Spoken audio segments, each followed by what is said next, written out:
यो चाहिँ तेह्रथुम जिल्ला लालीगुराँस नगरपालिकाको यो प्राङ्गण माथि डाँडामा चाहिँ उचासङ पर ठुलो पाथिभराबाट चाहिँ उहाँहरूले यहाँ सवर गरेको हुनाले यहाँदेखि देखिने ठाउँ भएको हुनाले पाथिभरा जुन ताप्लेजुङको मुकुलुङदेखि नै यहाँ चाहिँ सवार गरेर ल्याइसके पश्चात अहिले माथि जान नसक्नेहरू तीर्थयात्रीहरू अत्यन्तै धेरै यहाँ आएर पूजाआजा गर्नुहुन्छ, भाकलहरू गरेको छ भने मेट्नुहुन्छ। त्यति मेटिसके पश्चात के हो त भन्दाखेरि जसले मनोकामना अथवा मनमा सोचेका कुराहरू छ त्यसलाई धेरै जसो व्यक्तिहरूको चाहिँ पुरा भएको थाहा पाइन्छ यहाँ।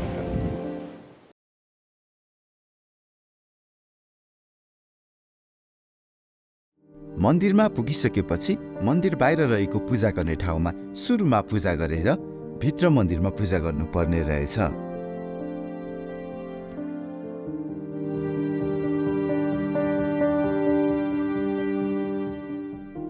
पसलबाट मन्दिरमा चढाउने फुलबाती, धुप, धागो जस्तो कुराहरू चाहिँ हामीले यहाँ पसलबाट किन्यौँ र यहाँबाट फेरि हामी अगाडि मास्तिर निक्लिँदै गर्दाखेरि विभिन्न तीर्थयात्रीहरूसँग चाहिँ मिठो गफगाफ गर्दै पाथिभरा मन्दिरतर्फ लाग्यो।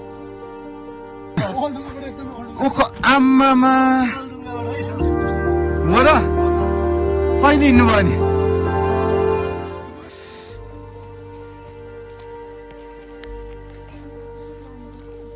खानेकुरा कि पूजा गर्ने कुरा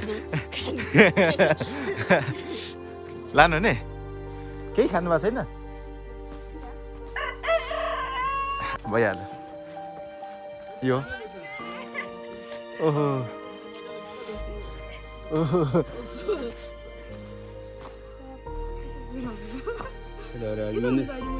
मन्दिर आगमन 300 रुपियाँ 200 रुपियाँ यो होइन नि?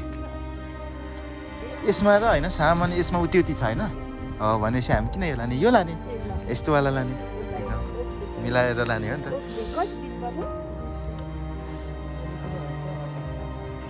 पूजा सक्सेसफुल भएपछि दिने हो?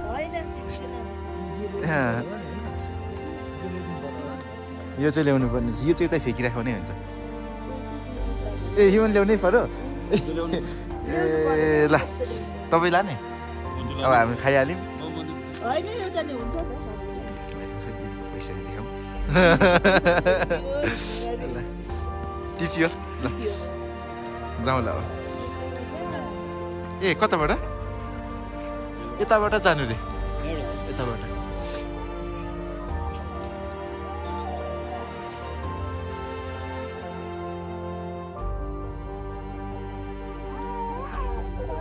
यस्तो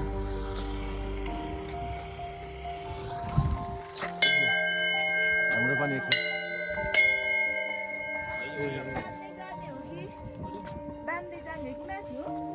यो त होला, बाँध्दै पनि गर्ने हो कि? यहाँ एउटा ल एउटा बाँधेर जाउँ न त।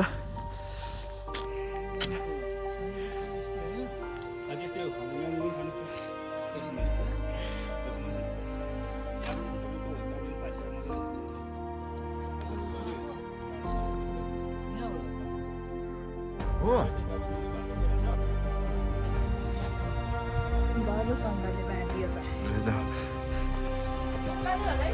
होला उकालै हो। धागोलाई हामी एकदम पछाएर जाउँ चट्ट तरिकाले। खुब राम्रो देखियो त हो। यसले पो डिस्टर्ब गरेँ क्या? ब्याट्री ल्याक भएर हो क्या? अझ ल्याक पनि चलिरहेछ। वाउ हेभन हेभन भन्छ नि यही हो।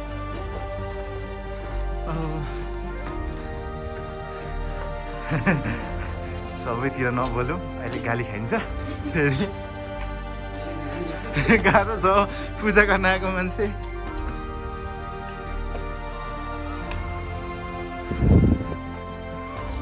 आमामा खतरनाक देखियो है फेरि, खतरनाक। यता ब्याक साइड पनि हेरौँ है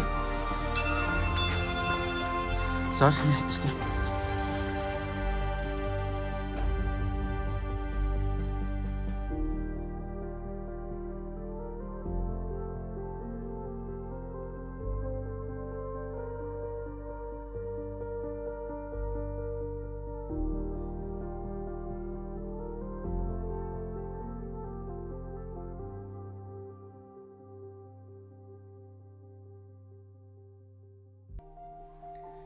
मन्दिरमा पुगिसकेपछि मन्दिर बाहिर रहेको पूजा गर्ने ठाउँमा सुरुमा पूजा गरेर भित्र मन्दिरमा पूजा गर्नुपर्ने रहेछ।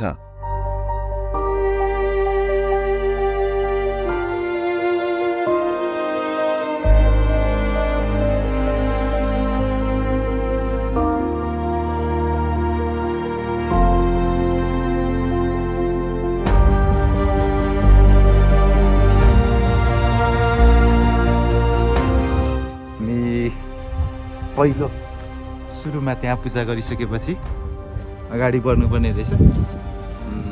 यो मन्दिरको लागि मन्दिर प्रस्थान गर्नको लागि चाहिँ हामी लेफ्ट साइडबाट चाहिँ अगाडि बढ्दैछौँ